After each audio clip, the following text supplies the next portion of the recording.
Hi friends, welcome back in my YouTube channel. आज हम लोग डिस्कस करेंगे सॉल्यूशन का रिवीजन।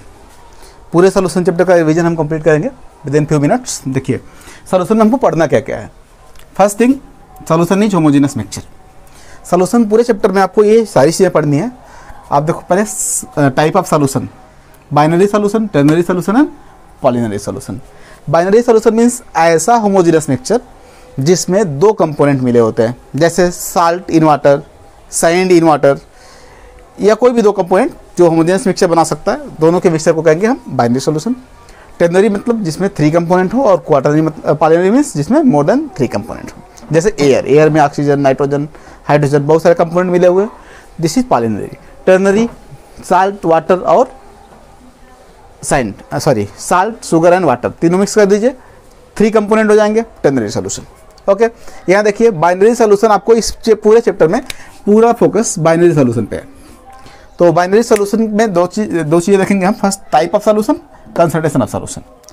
टाइप ऑफ सॉल्यूशन देखिए, वैसे टाइप ऑफ सॉल्यूशन इसमें फिजिकल स्टेट के बेसिस पे भी दिया हुआ, बट फिजिकल स्टेट के बेसिस पे कभी पूछा नहीं जाता है, तो उसको टच करने की कोई ज़रूरत नहीं है।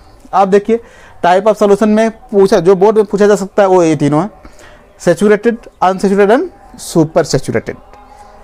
अनसैचुरेटेड सॉल्यूशन मीन्स ऐसा सॉल्यूशन जिसमें और ज़्यादा सॉल्यूट डिजॉल्व हो सकता है।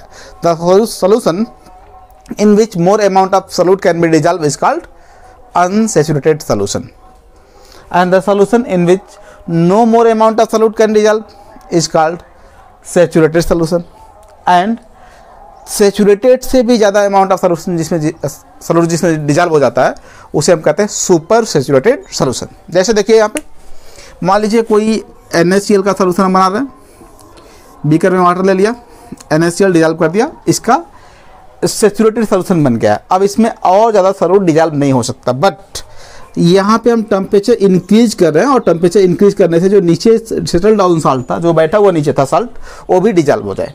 तो जब टेम्परेचर बढ़ाएंगे तो इस सॉल्यूशन में सैचुरेटेड से भी ज़्यादा सॉल्यूट डिजॉल्व हो जाएगा, तो इसी को कहेंगे हम सुपर सैचुरेटेड सॉल्यूशन। मीन्स किसी सॉल्यूशन में अगर सैचुरेटेड से भी ज़्यादा सॉल्यूट डिजॉल्व हो तो that solution is super saturated. आप डिफाइन कर सकते हैं the solution in which more amount of solute is dissolve as comparison to saturated solution is called super saturated solution. आगे देखिए, ये हो गया टाइप। ऐसे ही कंसंट्रेशन में भी देखिए जो मेन है, जो पूछा जा सकता है, वही हमने लिखा है। इसके अलावा आप लोग मास percent, volume percent, mass by volume percent, mass fraction, बहुत सारे कंसंट्रेशन पढ़े हैं, लेकिन वो सब कभी पूछा नहीं जाता है। पूछे जाने वाले क्वेश्चन में है मोलरिटी, मोल फ्रैक्शन और स्ट्रेंथ। इन्हीं चारों में से कंसंट्रेशन पूछा जा सकता है, और इन्हीं चारों में इंटर कन्वर्ट करने के लिए भी आपको ज़रूरत पड़ सकती है दूसरे क्वेश्चन में। जैसे आपको कोलिगेटिव प्रॉपर्टी का कोई क्वेश्चन पूछ लिया, तो कोलिगेटिव प्रॉपर्टी के क्वेश्चन में देखिए इन दोनों में मोलरिटी यूज होता है, यहाँ मोलरिटी यूज होता है, और ये ऑस्मोटिक प्रेशर में मोलरिटी यूज होता है, और रिलेटिव लोअरिंग ऑफ प्रेशर में मोल फ्रैक्शन। मतलब मोल फ्रैक्शन, मोलरिटी, और ये जो C लिखा हुआ है this is molarity. You can write MRT, but इसको C से रिप्रेजेंट किया जाता है वन ऑफ इक्वेशन में, इसलिए हमने C से लिखा हुआ है। ये C जो है ये मोलरिटी है रियल में। तो इन्हीं तीनों का यूज भी है। आगे जो न्यूमेरिकल पढ़ना है, जो न्यूमेरिकल बोर्ड में आएगा, जो करना है आपको, उन तीनों न्यूमेरिकल में मोलरिटी, मोल फ्रैक्शन और स्ट्रेंथ का यूज है। इसके अलावा कोई कंसंट्रेशन यूज नहीं होगा। जैसे आप mass fraction, volume fraction, mass percent, volume percent, mass by volume percent, बहुत सारे कंसंट्रेशन पढ़े हुए हैं, लेकिन मेनली ये है। अब देखो इन तीनों को डिफाइन करते हैं। मोलरिटी होता है number of mole of solute dissolve in mole litre of solution. फार्मूले से आप समझ सकते हो, number of mole dissolve in litre of solution. आप इसकी यूनिट भी याद रख सकते हो। मोलरिटी का यूनिट होता है मोल पर लीटर, और इस यूनिट से आप इसका डेफिनेशन लिख सकते हो। वैसे डेफिनेशन पूछा नहीं जाएगा, बिल्कुल सिंपल क्वेश्चन हो जाता है डेफिनेशन। मोलरिटी में भी ऐसे कर सकते हैं, number of mole by volume in KG, इसका यूनिट हो जाएगा मोल पर केजी, मोल पर KG. Number of mole of solute by mass of solvent, यहाँ पे मास ऑफ सॉल्वेंट होता है बेटा, और यहाँ पे वॉल्यूम ऑफ सॉल्यूशन होता है। तो this is mass of solvent in KG. Mole fraction is number of mole of one component by number of mole of all component of the solution. Binary solution में all component का मतलब both component, दो ही component होते हैं। तो यहाँ पे number of mole of one component by number of mole of all component, जो रेशियो आता है इसे कहते हैं मोल फ्रैक्शन। किसी भी सॉल्यूशन में जितने भी कंपोनेंट होते हैं उन सबके मोल फ्रैक्शन का सम 1 होता है। ए बी याद रखेंगे आप लोग। और मोल फ्रैक्शन की कोई यूनिट नहीं होती है क्योंकि ये रेशियो है। इन दोनों की यूनिट याद रखेंगे। स्ट्रेंथ होता है mass of solute dissolve in 1 litre of solution. Means 1 litre solution में कितना ग्राम सॉल्यूट डिजॉल्व है उसी को कहते हैं हम लोग strength. Means you can say number of gram of solute dissolve in 1 litre of solution, इसका स्ट्रेंथ। स्ट्रेंथ की यूनिट हो जाएगी ग्राम पर लीटर, इसकी यूनिट हो जाएगी ग्राम पर लीटर। देखो डायरेक्टली न्यूमेरिकल अगर आता है तो आप ये फार्मूले याद रखेंगे, इन फार्मूले से डायरेक्टली न्यूमेरिकल सॉल्व हो जाएंगे। बाकी जो कंसंट्रेशन है उससे कोई न्यूमेरिकल आता नहीं है, इसलिए उसको डिस्कस करने की जरूरत नहीं है। तो ये हो गया बेटा कंसंट्रेशन। नेक्स्ट देखिए आप लोग, बाइनरी सॉल्यूशन के रेफरेंस में ही पूरा चैप्टर है, तो हम आगे बात करते हैं सॉल्युबिलिटी। अब बाइनरी सॉल्यूशन में फिजिकल स्टेट के बेसिस पे डिफरेंट काइंड के होते हैं, जैसे solid in gas, solid in liquid, solid in liquid in liquid, liquid in gas, liquid in liquid and liquid in solid, again gas in gas, gas in liquid, gas in solid. 9 type के solution हो जाएंगे। But solubility हमको only 3 type का discuss करना है। Solid की solubility liquid में, liquid की सॉल्युबिलिटी लिक्विड में, और गैस की सॉल्युबिलिटी लिक्विड में। Solubility of solid in liquid and solubility of liquid in liquid, ये दोनों डिस्क्राइब होता है राउट लॉ से, और solubility of gas in liquid describe होता है हेनरी लॉ से। मीन्स यहाँ पे देखिए लिक्विड सॉल्वेंट है, यहाँ भी लिक्विड सॉल्वेंट है और यहाँ भी लिक्विड सॉल्वेंट, मतलब हमको जो बाइनरी सॉल्यूशन जिसकी सॉल्युबिलिटी डिस्कस करनी है वो हमेशा लिक्विड ही रहेगा। सॉलिड को लिक्विड में डिजॉल्व करेंगे, उसकी सॉल्युबिलिटी डिस्क्राइब होगी राउट लॉ से। लिक्विड को लिक्विड में डिजॉल्व करेंगे, उसकी सॉल्युबिलिटी भी राउट लॉ से डिस्क्राइब होगा। बट गैस को जब हम लिक्विड में डिजॉल्व करेंगे उसकी सॉल्युबिलिटी डिस्क्राइब होगा हेनरीज लॉ से। तो हमको यहाँ पे राउट लॉ और हेनरी लॉ भी डिस्कस करना होगा। राउट लॉ डिस्क्राइब करता है solubility of solid in liquid and liquid in liquid, और हेनरी लॉ डिस्क्राइब करता है solubility of gas in liquid. तो हेनरी लॉ सिंपल एक ही इक्वेशन है आपका, देखिए हेनरी लॉ है solubility is directly proportional to partial pressure of the gas. Means आप कह सकते हैं partial pressure of gas above the surface of gas solution equal to KH into x. X is mole fraction of the gas. जैसे मान लो ये example समझिए, कोई liquid है सॉल्यूशन, इसके सरफेस पे जो गैस, यहाँ पे जो खाली जगह है इसमें कोई गैस भरा हुआ है, तो ये गैस इस सॉल्यूशन में कितना ज़्यादा डिजॉल्व होगा ये डिपेंड करता है इस गैस के प्रेशर पे। अगर इसकी प्रेशर ज़्यादा होगी तो सॉल्यूशन में इसका मोल फ्रैक्शन भी ज़्यादा होगा। यहाँ पे इसका पार्शियल प्रेशर P1 है तो यहाँ पे इसका मोल फ्रैक्शन X1 है। अगर इसका पार्शियल प्रेशर बढ़ जाएगा तो इसका मोल फ्रैक्शन भी बढ़ जाएगा, मतलब वो ज़्यादा डिजॉल्व हो जाएगा। Simply we can say solubility of gas, partial pressure of gas is directly proportional to their solubility in the aqueous solution, where KH is Henry law constant। तो KH की वैल्यू सीधे सीधे दिया जाता है न्यूमेरिकल वैल्यू, आपको X या P की वैल्यू पूछा जाता है। इस पर कभी कभी एक नंबर में न्यूमेरिकल पूछ लिया जाता है, ध्यान देंगे इसको। नेक्स्ट देखिए राउट लॉ। राउट लॉ समझने के लिए आपको सबसे पहले समझना पड़ेगा volatile and non volatile component. तो ये सब तो आप लोग जानते ही होंगे। वोलेटाइल मीन्स जो रूम टेम्परेचर पे वेपर बनाता है, और नॉन वोलेटाइल मीन्स जो रूम टेम्परेचर वेपर नहीं बनाता है। जैसे आयरन रख दें हम यहाँ पे, सोडियम क्लोराइड का क्रिस्टल रख दें तो ये वेपर नहीं बनाएगा, लेकिन लिक्विड रखेंगे आप वाटर, अल्कोहल, पेट्रोल, तो ये आसानी से रूम टेम्परेचर पे वेपर बनाता है। तो जो रूम टेम्परेचर पे वेपर बनाता है उसे कहते हैं हम लोग वोलेटाइल कंपोनेंट, और जो वेपर नहीं बनाता उसे कहते हैं नॉन वोलेटाइल कंपोनेंट। तो यहाँ पे जो बाइनरी सॉल्यूशन है सॉलिड इन लिक्विड, इसमें से जो सॉलिड है ये होता है नॉन वोलेटाइल, और जो लिक्विड है ये होता है वोलेटाइल। ऐसे ही अगर लिक्विड इन लिक्विड की बात करें तो ये दोनों वोलेटाइल होते हैं। वोलेटाइल मीन्स दो लिक्विड को मिक्स किया आपने, दोनों वेपर का फॉर्मेशन करेगा। लेकिन सॉलिड इन लिक्विड को मिक्स किया आपने तो सॉलिड वेपर नहीं बनाएगा, लिक्विड वेपर बनाएगा। अब यहाँ पे एक और टर्म यूज होता है वेपर प्रेशर, उसको भी पहले समझ लीजिए, फिर हम लोग राउट लॉ थोड़ा सा डिस्कस करते हैं। वेपर प्रेशर क्या होता है, देखिए मान लो कोई कंटेनर है, इसमें आपने लिक्विड यहाँ पे फिल कर दिया और ये ऊपर से क्लोज कर दिया, तो इस लिक्विड का कुछ मॉलिक्यूल वेपर में कन्वर्ट होता है। ऐसा जरूरी नहीं है बेटा कि हर एक लिक्विड को बॉइलिंग पॉइंट तक हीट करेंगे तभी वेपर बनेगा। आप देखो पानी नीचे गिरा दीजिए फर्श पे, कुछ देर बाद सूख जाता है, this means liquid room temperature पे भी वेपर में कन्वर्ट होता है।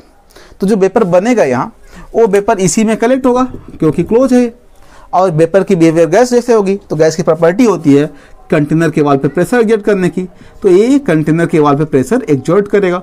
जितना प्रेशर कंटेनर के वाल पे लगेगा उतना ही प्रेशर लिक्विड के सरफेस पे भी लगेगा। तो इसी को हम कहते हैं वेपर प्रेशर।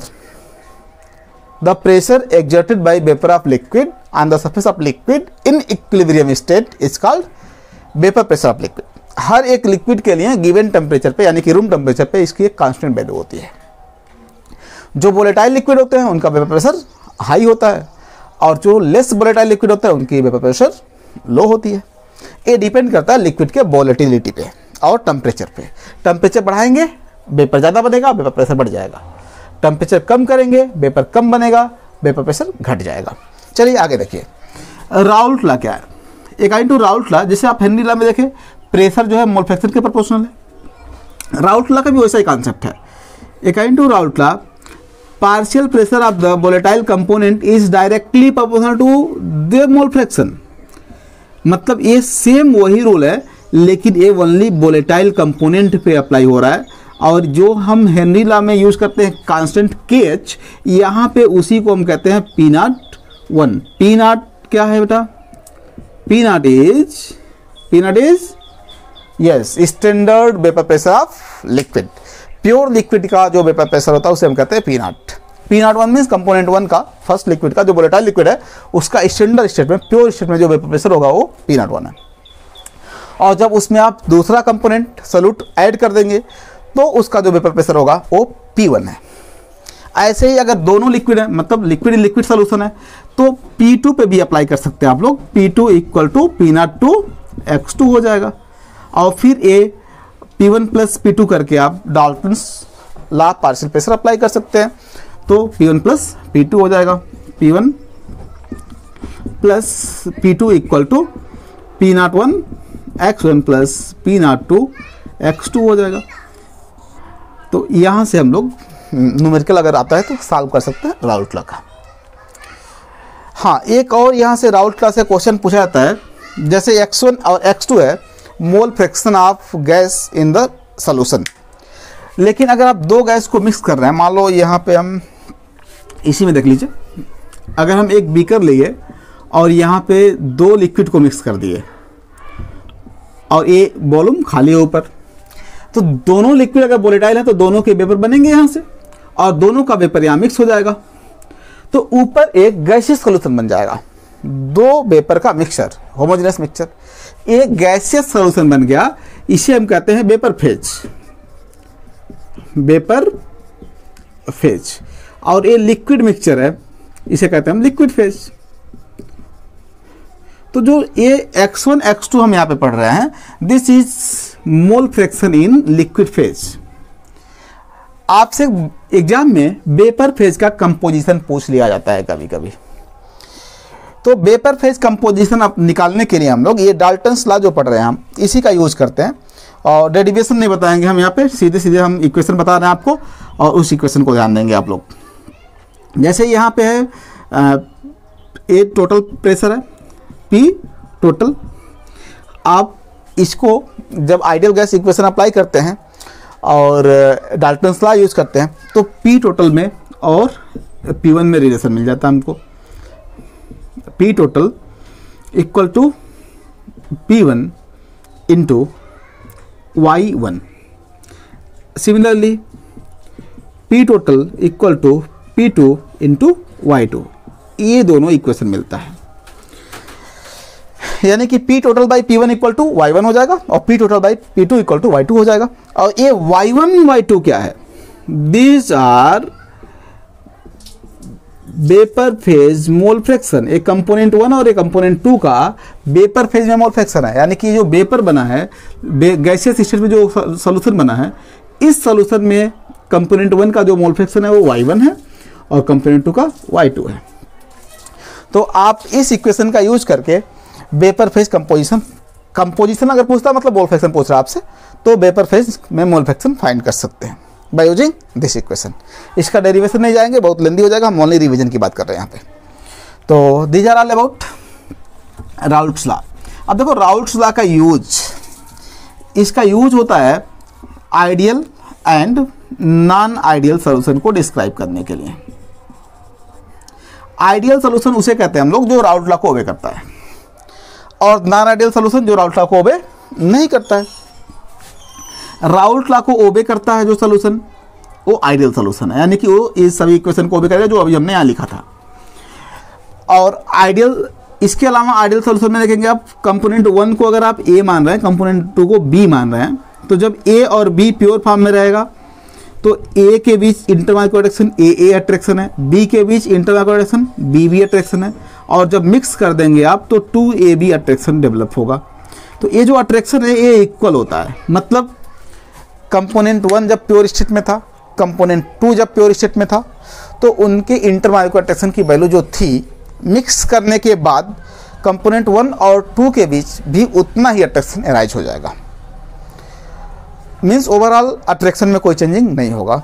अगर अट्रैक्शन नहीं चेंज होता है तो वॉल्यूम भी नहीं चेंज होगा, डेल्टा V विल बी 0। मतलब कंपोनेंट 1 का वॉल्यूम मान लिया आपने लिया V1, कंपोनेंट 2 का वॉल्यूम लिया V2, तो जो सॉल्यूशन का वॉल्यूम होगा वो V1 और V2 के सम के इक्वल होगा, इससे कम या ज़्यादा नहीं होगा, वॉल्यूम चेंज नहीं होगा क्योंकि अट्रैक्शन भी इक्वल है।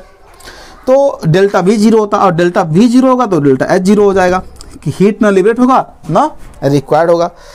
ये 0 हो गया तो डेल्टा T 0 हो जाएगा, क्योंकि जब हीट लिबरेट और रिक्वायर्ड नहीं होगा तो टेम्परेचर कैसे चेंज होगा, टेम्परेचर भी 0। तो ये आइडियल सॉल्यूशन का केस होता है। नॉन आइडियल सॉल्यूशन में क्या होता है, यहीं पे नॉट लगा दीजिए हर जगह, मतलब अट्रैक्शन इक्वल नहीं है। अगर अट्रैक्शन इक्वल नहीं है तो वॉल्यूम भी घटेगा या बढ़ेगा, अगर वॉल्यूम इक्वल नहीं है तो इंथैल्पी भी पॉजिटिव या नेगेटिव चेंज होगा, 0 नहीं रहेगा, और टेम्परेचर भी इंक्रीज या डिक्रीज होगा। समझिए इसको। जो आइडियल नॉन आइडियल सॉल्यूशन है वो 2 तरह का होता है, एजियोट्रॉपिक एंड नॉन एजियोट्रॉपिक। इसके पहले आप इसको एक और पार्ट में डिस्कस कर लीजिए, पॉजिटिव और निगेटिव डेविएशन जो पूछा जाता है, positive and negative deviation. Positive deviation from Raoult law and negative deviation from Raoult law. देखो पॉजिटिव साइन का मतलब समझ रहे होंगे आप लोग, इंक्रीज होना, और निगेटिव साइन का मतलब होता है डिक्रीज होना। जैसे देखिए यहाँ जो वेपर बन रहा है, अगर ये वेपर राउल्ट लॉ से एक्सपेक्टेड वेपर से ज़्यादा बन रहा हो, वेपर प्रेशर इसका ज़्यादा हो, मतलब इसके मोल फ्रैक्शन और प्योर स्टेट में वेपर प्रेशर का जो प्रोडक्ट होता है राउल्ट लॉ के अकॉर्डिंग उतना ही वेपर प्रेशर बनना चाहिए उसका। लेकिन अगर रियल में उस कंपोनेंट का वेपर ज़्यादा बन रहा हो, यानी कि वो कंपोनेंट मोर वोलेटाइल हो रहा हो, तो फिर ऐसे केस में इसे कहते हैं हम पॉजिटिव डेविएशन, क्योंकि actual vapour pressure of the component become higher than the vapour pressure as predicted from Raoult law. तो इसको हम पॉजिटिव डेविएशन कहते हैं। इसका ग्राफ ऐसे बनता है, देखो राउल्ट लॉ का ग्राफ बनेगा x1 इक्वल टू 0 ले लीजिए, यहाँ पे यहाँ x2 इक्वल टू 0, तो यहाँ x2 इक्वल टू 1 हो जाएगा और यहाँ x1 इक्वल टू 1 हो जाएगा, यानी कि प्योर कंपोनेंट 2 यहाँ लिया आपने और प्योर कंपोनेंट 1 यहाँ लिया, तो ये ग्राफ ऐसे बनता है। ये आइडियल सॉल्यूशन का ग्राफ है, ये है प्रेशर वर्सेस कंपोजिशन ग्राफ, और ये अगर आपने ज्वाइन कर दिया इसको इससे तो ये हो जाएगा P टोटल। देखो ये फर्स्ट लाइन किसको रिप्रेजेंट कर रहा है, यहाँ पे कंपोनेंट 2 लिया आपने और कंपोनेंट 2 का प्रेशर यहाँ पे हाईएस्ट है, यानी कि ये P02 है, ये जो पॉइंट है, और ये घटता जा रहा है, यहाँ तक आते आते 0 हो जा रहा है। तो ये जो है ये लाइन P2 को रिप्रेजेंट कर रहा है। ऐसे ही ये P01 है और ये P1 को रिप्रेजेंट कर रही है लाइन, और ये जो लाइन है दोनों P01 P02 को ज्वाइन करने वाली लाइन, ये लाइन P1 प्लस P2 को रिप्रेजेंट कर रही है। और ये हम ऑलरेडी राउल्ट लॉ में डिस्कस किए हैं कि क्या होगा, देखिए P01 equal to P1 equal to P01 x1, P01 x1, P2 equal to P02 x2, और P total equal to P01 x1 plus P02 x2 होगा। ये ऑलरेडी हम डिस्कस किया राउल्ट लॉ में। तो ये रियल आइडियल सॉल्यूशन का graph बनेगा। नॉन आइडियल का जो ग्राफ बनेगा पॉजिटिव डेविएशन के केस में इस ग्राफ के ऊपर बनेगा नॉन आइडियल, ऐसे कर्व होगा ऊपर की तरफ, क्योंकि उसका जो वेपर प्रेशर है वो राउल्ट लॉ के एक्सपेक्टेड वेपर प्रेशर से ज़्यादा है, तो वेपर प्रेशर की वैल्यू ऊपर मिलेगी आपको। और जो हम निगेटिव डेविएशन की बात करेंगे तो उस सॉल्यूशन का वेपर प्रेशर राउल्ट लॉ के एक्सपेक्टेड वेपर प्रेशर से लो है, तो उसका ग्राफ लाइन ऐसे नीचे की तरफ कर्व के फॉर्म में मिलेगा, लाइक दिस। क्लियर? तो निगेटिव डेविएशन का ग्राफ नीचे मिलता है, पॉजिटिव का ऊपर मिलता है। पॉजिटिव डेविएशन शो करने वाले सॉल्यूशन ज़्यादा वेपर बनाते हैं और निगेटिव डेविएशन शो करने वाले सॉल्यूशन कम वेपर बनाते हैं। ज़्यादा वेपर बनाने का मतलब हुआ कि इंटरमॉलिक्यूलर अट्रैक्शन पुअर हो जाता है। जैसे हमने यहाँ बताया कि आइडियल में इंटरमॉलिक्यूलर अट्रैक्शन उतना ही होगा जितना प्योर स्टेट में था, लेकिन नॉन आइडियल में इक्वल नहीं होगा। तो इक्वल नहीं होने का मतलब यहाँ पे नॉट इक्वल लगा है, तो नॉट इक्वल के जगह या तो ग्रेटर या तो स्मॉलर का साइन आएगा। तो अगर इसको मिक्स करने से पहले जो अट्रैक्शन था, मिक्स करने के बाद उससे पुअर अट्रैक्शन हो गया, तो पॉजिटिव डेविएशन शो करेगा, क्योंकि स्किप करने की टेंडेंसी बढ़ जाएगी मॉलिक्यूल की। और अगर अट्रैक्शन पुअर हो गया तो वॉल्यूम बढ़ जाएगा, डेल्टा भी पॉजिटिव हो जाएगा, डेल्टा एच भी पॉजिटिव हो जाएगा और डेल्टा टी नेगेटिव हो जाएगा फॉर पॉजिटिव डेविएशन।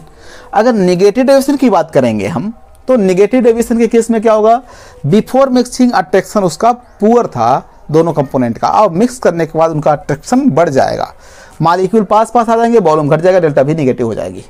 और डेल्टा भी नेगेटिव होने से हीट लिबरेट होगा, यानी कि डेल्टा एच भी नेगेटिव हो जाएगा, और हीट लिबरेट होने से टेम्परेचर बढ़ेगा, तो डेल्टा टी पॉजिटिव हो जाएगा। तो नेगेटिव डेविएशन के लिए डेल्टा भी नेगेटिव, डेल्टा एच नेगेटिव और डेल्टा टी पॉजिटिव होता है। और पॉजिटिव डेविएशन के लिए delta H positive, delta V positive और डेल्टा टी नेगेटिव होता है। क्लियर? चलिए अब हम बात करते हैं जो नॉन आइडियल सॉल्यूशन है, ये दो तरह के होते हैं, azeotropic and non azeotropic. Azeotropic means ऐसा सॉल्यूशन जो कांस्टेंट टेम्परेचर पे बॉयल करता है, और नॉन एजियोट्रॉपिक मीन्स जो कांस्टेंट टेम्परेचर पे बॉयल नहीं करता है। मतलब नॉन एजियोट्रॉपिक मतलब जो बॉयल भी करता जा रहा है उसका टेम्परेचर भी बढ़ता जा रहा है, दिस इज नॉन एजियोट्रॉपिक। इसी तरह के सॉल्यूशन का हम लोग करते हैं डिस्टिलेशन। और जो एजियोट्रॉपिक होता है, डिस्टिलेशन के बाद जो बचता है सॉल्यूशन, जिसको फर्दर सेपरेट नहीं कर सकता और ज़्यादा प्योरीफाई नहीं कर सकते डिस्टिलेशन के मेथड से, वो एजियोट्रॉपिक मिक्सचर होता है। इसकी बॉइलिंग पॉइंट कांस्टेंट होती है। मतलब अगर आप इसको हीट करेंगे, बॉयल करेंगे, तो जो मोल फ्रैक्शन आपका वेपर में मिलेगा यहाँ पे, वही मोल फ्रैक्शन लिक्विड में मिलेगा। तो आप कह सकते हैं एजियोट्रॉपिक मिक्सचर को डिफाइन करने के लिए, the mixture which boils at constant temperature. देखो एजियोट्रॉपिक मिक्सचर कई बार पूछा गया बोर्ड में, तो इसको आप लोग ध्यान से देखेंगे डेफिनेशन इसका, the mixture which boils at constant temperature. ये आप कह सकते हैं कांस्टेंट बॉइलिंग मिक्सचर, इसका एजियोट्रॉपिक। ये आप कह सकते हैं the solution which have same composition in liquid phase as well as vapour phase. यानी कि जो मोल फ्रैक्शन उसका लिक्विड में है, वही मोल फ्रैक्शन वेपर में भी होगा। सिंपल इसका मतलब ये हुआ कि x1 की वैल्यू y1 के इक्वल हो जाएगी और x2 की वैल्यू y2 के इक्वल हो जाएगी फॉर एजियोट्रॉपिक मिक्सचर। अब देखो एजियोट्रॉपिक मिक्सचर दो तरह के होते हैं, maximum boiling azeotrope and minimum boiling azeotrope. Maximum से मतलब है इसका क्या, हाई, और मिनिमम का मतलब है लो। मैक्सिमम बॉइलिंग एजियोट्रॉप का होता है बॉइलिंग पॉइंट हाई, और मिनिमम बॉइलिंग एजियोट्रॉप का बॉइलिंग पॉइंट लो होता है। किससे? इसके दोनों कंपोनेंट से। दोनों, जैसे हम बाइनरी मिक्सचर की बात कर रहे हैं ना, दो कंपोनेंट है इसमें, दोनों कंपोनेंट की बॉइलिंग पॉइंट से हाई बॉइलिंग पॉइंट अगर सॉल्यूशन का बन रहा है तो उसे कहेंगे मैक्सिमम बॉइलिंग एजियोट्रॉप, और दोनों कंपोनेंट के बॉइलिंग पॉइंट से लो बॉइलिंग पॉइंट बना तो minimum boiling azeotrope. Clear? Minimum boiling azeotrope में अट्रैक्शन बढ़ता है, यानी कि ये पूरी तरह से इसको फॉलो करता है। जो भी कंसेप्ट आपको बताया गया है निगेटिव डेविएशन का, वो आपको मिलेगा मैक्सिमम बॉइलिंग एजियोट्रॉप में, और जो भी कंसेप्ट आपको बताया गया पॉजिटिव डेविएशन का, वो मिलेगा मिनिमम बॉइलिंग एजियोट्रॉप में। मतलब delta we, delta H, delta T जो बताया हमने पॉजिटिव डेविएशन के लिए, वो आपको मिलेगा मिनिमम बॉइलिंग एजियोट्रॉप, और जो नेगेटिव डेविएशन के लिए बताया वो मैक्सिमम बॉइलिंग एजियोट्रॉप। मतलब जो solution maximum boiling azeotropic solution होते हैं, वही सॉल्यूशन नेगेटिव डेविएशन शो करते हैं। आपसे अगर पूछा जाए which solution will show negative deviation, तो आप बताएंगे maximum boiling azeotrope. Which solution will show positive deviation, minimum boiling azeotrope. Okay, तो these are about azeotropic mixture, all about Raoult's law. हाँ, एक और क्वेश्चन देखिए, हेनरी लॉ का limitation कभी कभी पूछा जाता है। लिमिटेशन इसका है high pressure and high temperature पे वैलिड नहीं है। Very high temperature, very high pressure पे हेनिला ओबे नहीं होता है, और वेरी लो प्रेशर पे भी ये ओबे नहीं होता है। ये इसका लिमिटेशन है। इसका एप्लीकेशन जहाँ भी गैस की सॉल्युबिलिटी की बात आएगी वहाँ अप्लाई हो जाता है ये। जैसे solubility of oxygen in lungs, solubility of CO2 in water, solubility of oxygen in water for the breathing of aquatic life, and solubility of CO2 in beverage, cold drinks etcetera. तो इन सब में इसका use होता है। बहुत detail में जाने की जरूरत नहीं, हम लोग रिवीजन कर रहे हैं ना। तो आगे हम बात करते हैं most important topic colligative property में। देखो बेटा, जो भी हम पढ़े हैं यहाँ से क्वेश्चन आने की प्रोबेबिलिटी होती है राउट लॉ से, जो हमने पूरा डिटेल में डिस्कस कर लिया, कोई दिक्कत नहीं। हेनिला से 1 नंबर का क्वेश्चन आ सकता है, या फिर आपका कोलिगेटिव प्रॉपर्टी था श्योर एंड सर्टेन है कि एक न्यूमेरिकल आना ही आना है। तो आप कोलिगेटिव प्रॉपर्टी पे फोकस करेंगे। कोलिगेटिव प्रॉपर्टी मीन्स ऐसे प्रॉपर्टी, सॉल्यूशन के वो प्रॉपर्टी जो उसके नेचर पे ना डिपेंड करके कंसंट्रेशन पे डिपेंड करते हैं। मतलब सॉल्यूट के नेचर पे डिपेंड नहीं करते, उनके कंसंट्रेशन पे डिपेंड करते हैं, उनके नंबर ऑफ सॉल्यूट पार्टिकल पे डिपेंड करते हैं। उसे कहते हैं लोग कोलिगेटिव प्रॉपर्टी। जो कोलिगेटिव प्रॉपर्टी आपको 4 पढ़ना है। Relative lowering of vapour pressure, decrease in vapour pressure by vapour pressure of standard component is called relative lowering of vapour pressure. और जो relative lowering of vapour pressure होता है ये non volatile component के मोल fraction के equal होता है। इसका यूज करके हम लोग मोलर मास फाइंड कर सकते हैं नॉन वोलेटाइल कंपोनेंट का। इन चारों का यूज करके यही किया जाता है। आपको कोलिगेटिव प्रॉपर्टी की वैल्यू यूज करके मोलर मास फाइंड करने का फार्मूला पूछा जाएगा, न्यूमेरिकल पूछा जाएगा। और ये न्यूमेरिकल आप लोग बहुत आसानी से कर सकते हैं अगर ये चारों फार्मूला याद रखते हैं तो। देखिए, आपको देखना है relative lowering of vapour pressure, elevation of boiling point, depression of freezing point and osmotic pressure. ये 4 फार्मूले हो गए। और इन 4 फार्मूले को यूज करके molar mass of non volatile component कैसे निकालेंगे, उसके लिए भी फार्मूला हमने अब पहले से लिख दिया ताकि टाइम बच सके आपका। ये हो गया। देखो, ये फार्मूला डिराइव करके निकाला गया है, इसको आप लोग नोट कर लेंगे, क्योंकि इसको डिराइव करने में टाइम आप झूठ में बर्बाद करेंगे। बेटर होगा कि आप इसको याद रखिए और सीधे वैल्यू पुट के सॉल्व करिए। ओके, यहाँ पे के बी है बॉइलिंग पॉइंट एलिवेशन कांस्टेंट, और के एफ है फ्रीजिंग पॉइंट डिप्रेशन कांस्टेंट। और इसी को के बी को कहते हैं हम लोग इवेल्यूस्कोपिक कांस्टेंट, और के एफ को कहते हैं क्रायोस्कोपिक कांस्टेंट। इसी को मोलर एलिवेशन कांस्टेंट भी कहते हैं, और इसको मोलर डिप्रेशन कांस्टेंट भी कहते हैं। तो ये आप लोग याद रखेंगे। हाँ, कभी कभी जो सॉल्यूट पार्टिकल होते हैं नॉन वोलेटाइल सॉल्यूट, जैसे मान लो NaCl है, तो इसको वाटर में डिजॉल्व करने पर डिसोसिएट या एसोसिएट हो सकते हैं। आपने NaCl का 1 मॉलिक्यूल डिजॉल्व किया वाटर में, वो डिसोसिएट के Na प्लस और Cl माइनस 2 मॉलिक्यूल में चेंज हो गया, 2 पार्ट में चेंज हो गया। तो ऐसे केस में नंबर ऑफ सॉल्यूट पार्टिकल बढ़ गया, तो नंबर ऑफ सॉल्यूट पार्टिकल बढ़ने से क्या होगा, कोलिगेटिव प्रॉपर्टी की वैल्यू बढ़ जाएगी। और जब इसकी वैल्यू बढ़ जाएगी तो आप उसके बढ़े हुए वैल्यू से जब मोलर मास निकालेंगे तो मोलर मास का रियल वैल्यू नहीं मिलेगा आपको। तो इस तरह से जो मोलर मास मिलता है उसी को हम लोग कहते हैं एबनॉर्मल मोलर मास, एबनॉर्मल मोलर मास। और जो एबनॉर्मल मोलर मास होता है, इसको करेक्ट करने के लिए वान थाप ने एक इक्वेशन बताया था, जिसे हम लोग वान थाप फैक्टर के हेल्प से सॉल्व करते हैं, जिसे आई से रिप्रेजेंट करते हैं। वान थाप फैक्टर आई क्या है, नंबर ऑफ पार्टिकल आफ्टर, हमने आफ्टर लिख के छोड़ दिया है, आफ्टर के बाद अगर डिसोसिएट हो रहा है तो आफ्टर डिसोसिएशन लिखेंगे, और अगर एसोसिएट हो रहा है तो आफ्टर एसोसिएशन हो जाएगा। तो number of particle after dissociation by number of particle before dissociation, number of particle after association by number of particle before association, इसी को वान थाप फैक्टर कहते हैं। अब देखो, यहाँ पे अगर हम इन सभी फार्मूले में वान थाप फैक्टर को इंट्रोड्यूस करते हैं तो फार्मूले में यहाँ आई आ जाता है। कुछ नहीं करना, सब जगह आई लगा देना बस। ये हो गया वान थाप फैक्टर के साथ। और अगर आप यहाँ भी इंट्रोड्यूस करते हो तो यहाँ भी आई आ जाएगा, वान थाप फैक्टर आई। और बिना आई यूज किए आप लोग इस न्यूमेरिकल को कभी भी कोलिगेटिव प्रॉपर्टी के न्यूमेरिकल सॉल्व कर रहे हैं तो आई की वैल्यू जरूर यूज करिए। और एक क्वेश्चन में दिया रहता है, या तो इसको फाइंड ही करना रहता है, लेकिन आई फार्मूले में जरूर रखिए। अगर आई नहीं रखते तो आपका क्वेश्चन गलत हो सकता है, क्योंकि अगर इलेक्ट्रोलाइट लिया है, मान लो आपको सॉल्यूट लिया है NaCl, तो सीधे सीधे आई की 100% डिसोसिएट होता है, तो Na प्लस और Cl माइनस बनता है। और अगर एक मॉलिक्यूल डिजॉल्व किया तो 2 मॉलिक्यूल बन रहा है, यानी कि आई की वैल्यू 2 है। आफ्टर डिसोसिएशन 2 हो गया, बिफोर 1 हो गया, 2/1 इक्वल टू 2 हो गया। मतलब अगर आप आई की वैल्यू बिना यूज किए सॉल्व करते हैं तो आपका जो वैल्यू आएगा ओ और आई की वैल्यू यूज करने के बाद जो वैल्यू आएगा ओ, उसमें 2 गुने का अंतर होगा क्योंकि आई की वैल्यू 2 है।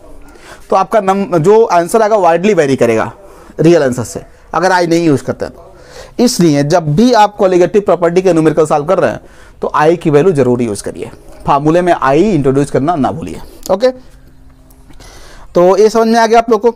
आई की वैल्यू हम यहाँ से भी निकाल सकते हैं, experimental value of colligative property by calculated value of colligative property. मतलब जो हम फार्मूला यूज करके निकालेंगे कॉलिगेटिव प्रॉपर्टी की वैल्यू, वो वैल्यू कैलकुलेटेड होगा और ये रियल होगा। Real by calculated equal to water factor i. यहाँ से भी निकाल सकते हैं आप, देखो आई जो है यहाँ से निकाल सकते हैं। This is calculated value of molar mass means abnormal molar mass and this is normal molar mass. तो आप कह सकते हैं i equal to normal molar mass by abnormal molar mass. तो यहाँ से आप वाटर फैक्टर आई की वैल्यू निकाल सकते हैं। आई पूछा जा सकता है आपसे। कभी कभी ऑस्मोटिक प्रेशर से शॉर्ट नोट पूछ लिया जाता है आपसे, तो इसको थोड़ा सा देख लीजिए। ऑस्मोटिक प्रेशर के बेसिस पे सॉल्यूशन को हम लोग 3 कैटेगरी में क्लासिफाई करते हैं, isotonic solution, hypertonic solution and hypotonic solution. अगर हम 2 सॉल्यूशन को कांटेक्ट में रखते हैं, जैसे मान लीजिए ये है 2 सॉल्यूशन, बीच में लगा दिया हमने सेमी परमिएबल मेम्ब्रेन SPM, इधर का कंसंट्रेशन लो है, कोई भी सॉल्यूट डिजॉल्व किया है लो और यहाँ हाई है, तो यहाँ पे solute particle automatic low concentration से हाई कंसंट्रेशन की तरफ फ्लो करते हैं थ्रू सेमी परमिएबल मेम्ब्रेन। इसी प्रोसेस को हम ऑस्मोसिस कहते हैं। अब इसमें देखिए जो लो कंसंट्रेशन मेम्ब्रेन है इसका ऑस्मोटिक प्रेशर आपको लो मिलेगा, जो हाई कंसंट्रेशन सॉल्यूशन है उसका ऑस्मोटिक प्रेशर हाई मिलेगा। तो इसको हम कहेंगे हाइपोटोनिक, इसे कहेंगे हाइपरटोनिक। अगर दोनों का ऑस्मोटिक प्रेशर इक्वल हो गया तो आइसोटोनिक। आगे देखिए, अगर आपने एक बीकर में एक सॉल्यूशन को ऐसे किसी सेमी परमिएबल मेम्ब्रेन में क्लोज कर दिया है और इसको फिर एक दूसरे सॉल्यूशन में डिप कर दिया है, जैसे मान लो एक ग्रेप्स या रेजिन है किशमिश, और इसको पानी में आपने भिगा दिया, तो आप देखोगे वाटर यहाँ से फ्लो करके किशमिश के अंदर जा रहा है, रेजिन के अंदर जा रहा है। तो एक्चुअल में ये क्या है, ये हाइपरटोनिक है, हाइपर, और ये हाइपोटोनिक, कंसंट्रेशन कम है इसका। तो जब हमेशा फ्लो होता है हाइपो से हाइपर की तरफ। अगर हाइपर अंदर है, मेम्ब्रेन के अंदर क्लोज है, तो इसे कहते हैं इंडोऑस्मोसिस। अगर उल्टा कर देते हम, यहाँ पे मेम्ब्रेन के अंदर जो क्लोज था उसको हाइपोटोनिक रखते और मेम्ब्रेन के बाहर हाइपरटोनिक रखते, तो सॉल्वेंट फ्लो करता इनसाइड टू आउटसाइड, तब इसे कहते हैं एक्सोऑस्मोसिस। तो ऑस्मोसिस अगर मेम्ब्रेन के अंदर की तरफ हो रहा, क्लोज मेम्ब्रेन के अंदर, कब होगा, जब उसके अंदर हाई कंसंट्रेशन सॉल्यूशन यानी कि हाइपरटोनिक सॉल्यूशन होगा तब। और अगर बाहर की तरफ हुआ तो एक्सोऑस्मोसिस, और अगर आइसोटोनिक है तो ऑस्मोसिस होगा ही नहीं। क्लियर? तो ये समझ में आ गया होगा आप लोग को। आगे देखिए, अगर हम यहाँ पे SPM लगा दिए, यहाँ पे रख दिए प्योर वाटर और यहाँ पे सेलाइन वाटर, और यहाँ से हम एक एग्जिट लगा दिए, ऐसे नहीं ऐसे एक एग्जिट यहाँ पे हमने अरेंज कर दिया लाइक दिस, यहाँ से पानी निकलने के लिए, और यहाँ पे हमने लगा दिया एक प्रेशर पंप जहाँ से हम प्रेशर लगा रहे हैं। तो जब हम सेलाइन वाटर में प्रेशर लगाएंगे तो ऑस्मोसिस की डायरेक्शन बदल जाएगी। ऑस्मोसिस हो क्यों रहा था, क्योंकि प्योर वाटर का वेपर प्रेशर ज़्यादा था और सेलाइन का वेपर प्रेशर कम था। तो वेपर प्रेशर कम होने की वजह से यहाँ से ज़्यादा प्रेशर लगने से सॉल्वेंट प्योर से सेलाइन की तरफ मूव कर रहा था, यानी कि लो कंसंट्रेशन से हाई कंसंट्रेशन की तरफ। लेकिन जब हम प्रेशर लगाएंगे तो ये प्रेशर कैंसिल होगा और ये अपोजिट डायरेक्शन में मूव करने लगेगा। इसी को कहते हैं हम लोग रिवर्स ऑस्मोसिस, RO, और ये यूज होता है वाटर प्योरिफिकेशन में। तो this are all about revision of this chapter. Okay, best of luck.